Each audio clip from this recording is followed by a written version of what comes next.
काश माननीय प्रधानमंत्री महोदय का प्राचीर पर आगमन होता हुआ राष्ट्र के संबोधन के लिए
माननीय प्रधानमंत्री जी, लगातार 7वीं बार स्वाधीनता दिवस पर प्रधानमंत्री श्री नरेंद्र मोदी राष्ट्र को संबोधित करेंगे।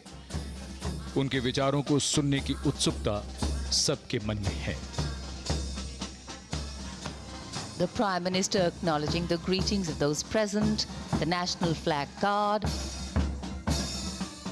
on its way out from across the ramparts.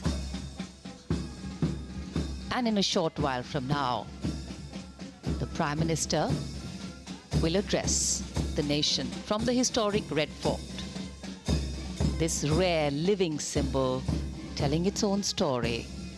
The place where the history of medieval India was crafted, and today it is a connect between the past and India's modern present.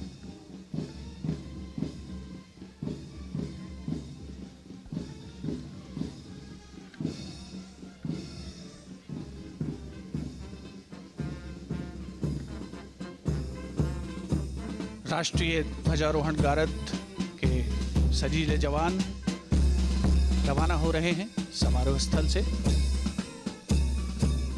इसमें शामिल थल सेना का प्रतिनिधित्व इस बार किया प्रथम Gorkha rifles ने, क्योंकि 5वीं बटालियन जिसमें भाग ले रही थी, इसकी स्थापना 1942 में धर्मशाला में की गई थी। और सभी को विश्व के सबसे बड़े युवा संगठनों में से एक एनसीसी, जिसमें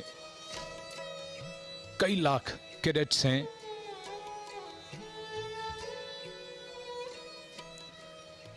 The Prime Minister waving to the NCC cadets here. The NCC, with its motto of unity and discipline, strives to be one of the greatest cohesive forces of the nation, bringing together youth hailing from different parts of the country and instill in them the values of discipline, unity, secularism and camaraderie. माननीय प्रधानमंत्री महोदय ने अपने उद्बोधन में NCC के सशक्तिकरण और विस्तार का भी जिक्र किया था और उन्हें अपने बीच पाकर उनका अभिवादन करके ये सभी कैडेट्स अपने आप को गौरवान्वित महसूस कर रहे हैं और स्वाधीनता दिवस की पूर्णता का निश्चित तौर पर ये एक स्पष्ट संकेत है।